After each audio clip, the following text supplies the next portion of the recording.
പ്രധാനമന്ത്രി നരേന്ദ്രമോദിയെ പ്രശംസിച്ച് റഷ്യൻ പ്രസിഡന്റ് വ്ളാഡിമിർ പുടിൻ. സമ്മർദ്ദങ്ങൾക്ക് വഴങ്ങുന്ന നേതാവല്ല മോദി. പ്രധാനമന്ത്രി നരേന്ദ്രമോദിയെ വാനോളം പുകഴ്ത്തിയാണ് റഷ്യൻ പ്രസിഡന്റ് വ്ളാഡിമിർ പുടിൻ ഇന്ത്യയിലെത്തിയത്. മോദിയെപ്പോലൊരു നേതാവുള്ളത് ഇന്ത്യയുടെ ഭാഗ്യമാണെന്നും റഷ്യൻ പ്രസിഡന്റ് പറഞ്ഞു. മോദിയും താനും തമ്മിൽ നല്ല സൗഹൃദ ബന്ധമാണുള്ളത്.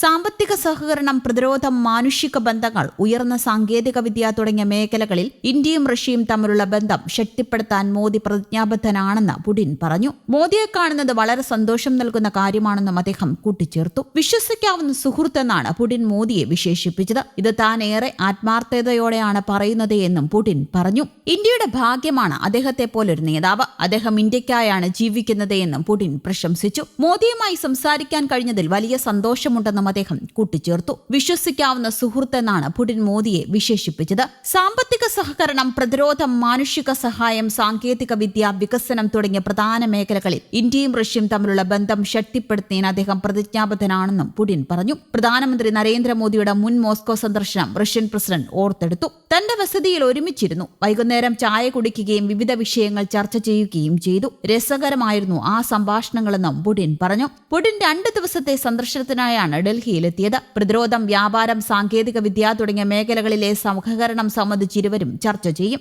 റഷ്യയിൽ നിന്ന് എണ്ണ ഇറക്കുമതി ചെയ്യാൻ ഇന്ത്യക്ക് അവകാശമുണ്ടെന്ന് പുടിൻ ആവർത്തിച്ചു. അമേരിക്ക ഇപ്പോഴും റഷ്യയിൽ നിന്ന് ആണവ ഇന്ധനം ഇറക്കുമതി ചെയ്യുന്നുണ്ട്. ഇതേ അവകാശം ഇന്ത്യക്കുണ്ടെന്നും പുടിൻ പറഞ്ഞു. ഇരട്ട തീരുവ അടക്കം ട്രംപിന്റെ തീരുമാനങ്ങൾക്ക് പിന്നിൽ ഉപദേശകരാണെന്നും പുടിൻ കുറ്റപ്പെടുത്തി. ലക്ഷ്യം കൈവരിച്ച ശേഷം മാത്രമേ ഉക്രൈനെതിരായ യുദ്ധം നിർത്തൂവെന്നും പുടിൻ പറഞ്ഞു. മോസ്കോയിൽ വെച്ച് മോദിയും പുടിനും തമ്മിൽ നടന്ന കൂടിക്കാഴ്ചയെക്കുറിച്ച് പുടിൻ ഓർത്തെടുത്തു. അന്ന് അദ്ദേഹം ഇവിടെ വരികയും എന്റെ വീട്ടിലിരുന്ന് ചായ കുടിക്കുകയും ചെയ്തു. രാത്രി മുഴുവൻ ഞങ്ങൾ പല വിഷയങ്ങളെക്കുറിച്ച് സംസാരിച്ചു. അതൊരു നല്ല അനുഭവമായിരുന്നെന്നും പുടിൻ പറയുന്നു. 8 പതിറ്റാണ്ടിലേറെയായി ഇന്ത്യയും റഷ്യയും തമ്മിൽ ശക്തമായ ബന്ധമാണുള്ളത്. ലോക രാഷ്ട്രീയത്തിലെ മാറ്റങ്ങൾക്കിടയിലും ഈ ബന്ധം നിലനിർത്താൻ ഇരു രാജ്യങ്ങൾക്കും കഴിഞ്ഞിട്ടുണ്ട്. മോദി പുടിനെ വിമാനത്താവളത്തിൽ നേരിട്ടെത്തിയാണ് സ്വീകരിച്ചത്. ഇരുവരും ആലിംഗനം ചെയ്ത് സ്നേഹം പങ്കിട്ടു. തുടർന്ന് പ്രധാനമന്ത്രിയുടെ കാറിൽ മോദിയുടെ ഔദ്യോഗിക വസതിയിലേക്ക് യാത്രയായി. അവിടെ വെച്ച് പുടിനു വേണ്ടി ഒരു സ്വകാര്യ വിരുന്ന് ഒരുക്കിയിരുന്നു. പ്രധാനമന്ത്രി നരേന്ദ്രമോദി, ദേശീയ സുരക്ഷാ ഉപദേഷ്ടാവ് Ajith Doval, Russian president Vladimir Putin എന്നിവർ മാത്രം പങ്കെടുക്കുന്ന സുപ്രധാന യോഗമാണ് ആദ്യം. കഴിഞ്ഞ വർഷം ജൂലൈയിൽ മോസ്കോ സന്ദർശന വേളയിൽ പ്രധാനമന്ത്രി നരേന്ദ്രമോദിക്കായി ക്രെംലിനിൽ സംഘടിപ്പിച്ച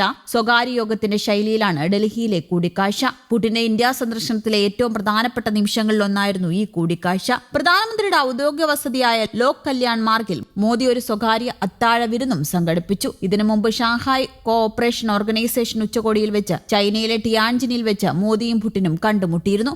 അന്ന് പുടിൻ സ്വന്തം കാറിൽ മോദിയെ കൊണ്ടുപോയത് വലിയ വാർത്തയായിരുന്നു. അമേരിക്ക ഇന്ത്യയുടെ മേൽ വ്യാപാര ഉപരോധം ഏർപ്പെടുത്തിയ സമയത്താണ് ഈ കൂടിക്കാഴ്ച നടന്നത്. ഇത് ലോകശ്രദ്ധ ആകർഷിച്ചിരുന്നു. പ്രധാനമന്ത്രി നരേന്ദ്രമോദിയും റഷ്യൻ പ്രസിഡന്റ് വ്ളാഡിമിർ പുടിനും നയിക്കുന്ന ഇന്ത്യ റഷ്യ വാർഷിക ഉച്ചകോടി വെള്ളിയാഴ്ച ഉച്ചയ്ക്ക് 12-ന് ഹൈദരാബാദ് ഹൌസിൽ തുടങ്ങും. പ്രതിനിധി സംഘങ്ങളെ ഉൾപ്പെടുത്തിയുള്ള ഉഭയകക്ഷി ചർച്ചകൾ ഹൈദരാബാദ് ഹൌസിൽ നടക്കും. ഇതിനുശേഷം ഒരു സംയുക്ത പ്രസ്താവന, റഷ്യ ഇന്ത്യ സാമ്പത്തിക സഹകരണത്തിനായുള്ള 2030 രൂപരേഖ, ലിക്വിഡ് റോക്കറ്റ് എഞ്ചിൻ നിർമ്മാണത്തെക്കുറിച്ചുള്ള ഒരു മെമ്മോറാണ്ടം തുടങ്ങിയ നിർണായകമായ പല തീരുമാനങ്ങളും ഉണ്ടായേക്കും. വെള്ളിയാഴ്ച വൈകുന്നേരം പുടിൻ മോസ്കോയിലേക്ക് മടങ്ങും. News desk, Kerala Kaumudi.